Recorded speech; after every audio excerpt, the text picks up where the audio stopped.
الحمدللہ رب العالمین والصلاة والسلام علی رسولہ الکریم وعلی آلہ وصحبہ اجمعین۔ اعوذ باللہ من الشیطان الرجیم، بسم اللہ الرحمن الرحیم۔ النبی اولیٰ بالمؤمنین من انفسہم وازواجہ امہاتہم، صدق اللہ العظیم۔ ناظرین محترم، نبی اکرم صلی اللہ علیہ وسلم کی ذات بابرکات تمام اہل ایمان کے لیے ان کی جانوں سے زیادہ عزیز ہے، ہر چیز سے زیادہ عزیز ہے۔ آپ کے ازواج مطہرات مسلمانوں کی مائیں ہیں، امہات المومنین ہیں، ان کو امہات المومنین ہم کہتے ہیں۔ حضور صلی اللہ علیہ وسلم کے بعد کوئی نبی نہیں ہے۔ آپ صلی اللہ علیہ وسلم نے اللہ تعالیٰ کے دین کو مکمل حالت میں انسانیت کے سپرد کیا، اور اللہ نے فرما دیا الیوم اکملت لکم دینکم واتممت علیکم نعمتی ورضیت لکم الاسلام دینا۔ اب اسلام کے مکمل دین اور اس کے اللہ تعالیٰ کی طرف سے تمام نعمتیں اس امت کو عطا کر دیے جانے کے بعد اس میں کسی اضافے کی کوئی ضرورت ہے؟ ہرگز نہیں۔ ختم نبوت کے اس مقدس محل کے اندر نقب لگانے والے جب بھی یہ حرکت کرتے ہیں، اللہ تعالیٰ ان کو رسوا و ذلیل کرتا ہے۔ آج اس دور میں قادیانیوں کا مسئلہ جو ہے وہ حل ہو چکا، سیٹل ہو چکا، لیکن اسلام دشمن قوتیں پھر وقتاً فوقتاً اس کو اٹھاتی رہتی ہیں۔ جماعت اسلامی نے اس میں ہمیشہ ایسا کردار ادا کیا ہے کہ آگے بڑھ کر اس مسئلے کو علمی انداز میں دلائل کے ساتھ اور پورے استدلال کی روشنی میں یہ ثابت کیا ہے کہ یہ غیر مسلم ہے۔ جماعت اسلامی کا ہمیشہ سے یہ موقف رہا کہ گھروں کو جلا دینا، ان پر حملے کر دینا، یہ مسئلے کا حل نہیں ہے۔ مسئلے کا حل یہ ہے کہ ان کو پوری امت قانونی طور پر، دستوری طور پر غیر مسلم سمجھے اور ان کو غیر مسلم قرار دیا جائے، ان کے ساتھ غیر مسلم عقلی والا معاملہ کیا جائے۔ مولانا مودودی رحمۃ اللہ علیہ کو جو سزائے موت سنائی گئی تھی، میں نے پچھلی نشست میں آپ کو عرض کیا تھا، مولانا مودودی سے کہا کہ رحم کی اپیل کر دیں، فرمایا میرے جوتے کی نوک بھی تم سے رحم کی بھیک نہیں مانگتی، اور کوئی پرواہ نہیں کی۔ لیکن 1 سال کے بعد مولانا مودودی رحمۃ اللہ علیہ کی وہ سزائے موت جو تھی اس کو عمر قید میں تبدیل کر دیا گیا، پھر 14 سال قید بامشقت میں تبدیل کر دیا گیا، اور پھر عدالت عظمیٰ کا فیصلہ تھا۔ عدالت عظمیٰ نے اپنے فیصلے کے مطابق مولانا مودودی رحمۃ اللہ علیہ کو 28 اپریل کو 1954 کو رہا کیا، اور وہ جیل سے رہا ہو کر باہر نکلے۔ مولانا مودودی کا وہ کتاب جو ہے جس کا میں نے تذکرہ کیا، ختم نبوت کے نام سے چھپ رہا ہے، دنیا کی بے شمار زبانوں میں اس کا ترجمہ ہو چکا ہے۔ قادیانی مسئلہ بے شمار زبانوں میں ترجمہ ہو چکا ہے۔ تو مولانا مودودی رحمۃ اللہ علیہ نے اس میں جو علمی کام کیا ہے، میں آپ کو اس کی ایک تھوڑی سی جھلک یہ دکھانا چاہتا ہوں کہ جو مجھے ایک ذاتی تجربہ ہوا۔ مولانا مودودی رحمۃ اللہ علیہ کے حکم سے میں جنوری 1974 کو پاکستان سے کینیا چلا گیا۔ وہاں کینیا میں جو اسلامک فاؤنڈیشن کا ادارہ جماعت کے ساتھیوں نے قائم کیا تھا، مولانا نے فرمایا کہ اس میں جا کر کچھ عرصے کے لیے کام کرو۔ میں اس کے ڈائریکٹر کے طور پر وہاں 12 سال کام کرتا رہا۔ وہاں پر قادیانی وائس آف کینیا سے جو پروگرام پیش کرتے تھے وہ اسلام کا پروگرام اپنے آپ کہتے ہیں، ہم اسلام کا پروگرام پیش کرتے ہیں۔ کہ مجھے یہ معلوم ہوا تو بڑا افسوس ہوا، دکھ ہوا۔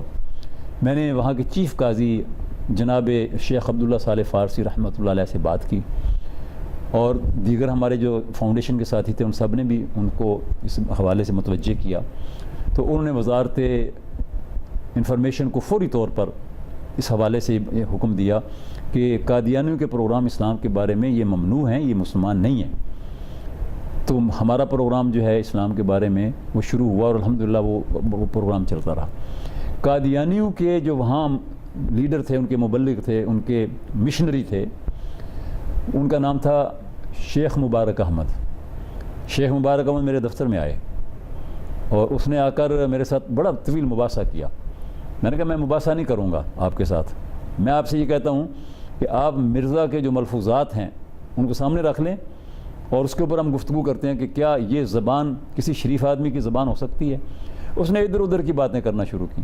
خیر باتوں کے دوران میں اس کی زبان سے ایک فقرہ نکلا، میں آپ کو سنانا چاہتا ہوں۔ اس کے ہاتھ میں وہ مسئلہ قادیانیت کا جو ترجمہ تھا ہمارا، دا فائنلٹی آف پروفٹ ہوڈ، اس کے ہاتھ میں تھا۔ اس نے کہا کہ ہمارے خلاف مجلس احرار نے، دیگر علماء نے، دیگر مذہبی تنظیموں نے بہت بڑے بڑے جلوس نکالے، بہت بڑے بڑے احتجاج کیے، لیکن ہمیں اتنا نقصان نہیں پہنچا، ہماری جائیدادوں کو نقصان پہنچا، ہماری پراپرٹیز کو نقصان پہنچا اور ہمارے افراد کو نقصان پہنچا، لیکن اس ظالم شخص نے جو ہمارے خلاف یہ لکھا ہے، اس کی زبان سے یہ جب لفظ نکلے میرے اوپر ظاہر ہے کیا گزری، لیکن میں نے اپنے آپ پر کنٹرول رکھا۔ میں نے کہا وہ اس ظالم شخص نے ہمیں جو نقصان پہنچایا وہ کوئی دوسرا نہیں پہنچا سکا۔ میں نے اس سے کہا کہ ظالم یہ شخص نہیں جو آن حضور صلی اللہ علیہ وسلم کا سچا پیروکار ہے، جو آن حضور کا عاشق ہے، جو آن حضور کی ناموس رسالت و ختم نبوت پر جان قربان کرنے کے لیے تیار تھا۔ ظالم وہ شخص ہے، کافر اور مرتد وہ شخص ہے جس نے آن حضور صلی اللہ علیہ وسلم کی نبوت کے اس پاکیزہ محل کے اندر نقب لگانے کی کوشش کی ہے۔ وہ چور اور وہ اچکا ہے جس نے یہ کام کیا ہے۔ تو خیر میں نے بھی اس کو اس طرح سے باتیں سنائی ساری، لیکن میں آپ سے یہ کہنا چاہتا ہوں کہ مولانا مودودی کا یہ علمی کام اس قدر وسیع ہے، اسی کو بنیاد بنا کر آگے پھر یہ چلتا رہا ہے معاملہ۔ پھر آپ جانتے ہیں کہ اسلامی جمعیت طلبہ ملتان نشتر میڈیکل کالج سے ایک وفد کی صورت میں وہ ٹرین کے ذریعے سفر کر رہے تھے، وہ گرمیاں گزارنے کے لیے یا کچھ پکنک منانے کے لیے پہاڑی علاقوں کی طرف جا رہے تھے۔ ٹرین جب ربوہ ریلوے اسٹیشن کے اوپر رکی تو وہاں پر قادیانیوں نے آ کر پمفلٹس تقسیم کرنا شروع کیے جو ان کا معمول تھا۔ طلباء نے لینے سے انکار کر دیا، انہوں نے طلباء کو تشدد کا نشانہ بنایا، طلباء نے پھر ختم نبوت زندہ باد کے نعرے لگائے اور بہت سارے طلباء زخمی ہو گئے۔ زخمی حالت ہی میں پھر وہ اگلے اسٹیشن تک پہنچے اور انہوں نے سفر کیا۔ اس پر پورے ملک کے اندر ایک نئی تحریک پھر اٹھ کھڑی ہوئی ختم نبوت کے حوالے سے، جو کبھی ختم تو نہیں ہوئی تھی، زندہ تھی، موجود تھی، لیکن یہ پھر پورے جوبن کے ساتھ میدان کے اندر آ گئے۔ اور یہ دور وہ تھا جو بھٹو کی حکومت تھی اور 1973 کا دستور بن چکا تھا، اور جماعت اسلامی اور دیگر مذہبی جماعتوں کے قائدین جو ہیں وہ بہت اقلیت میں قلیل تعداد میں اسمبلیوں کے اندر موجود تھے۔ یہ مسئلہ اسمبلی کے فلور پر آ گیا، تحریک چل رہی تھی، اب زوردار تحریک تھی، طلباء اور اسلامی جمعیت طلبہ کے کارکنان اور اس کے قائدین اس میں پیش تھے۔ تو پھر اس کے بعد یہ کیسے غیر مسلم اقلیت قرار دیے گئے یہ بھی میں آپ سے عرض کروں گا، اور اس کے لیے انشاءاللہ ہم اگلی نشست میں آپ سے گفتگو کرتے ہیں۔ اب اجازت دیجیے، اللہ حافظ، وآخر دعوانا ان الحمدللہ رب العالمین۔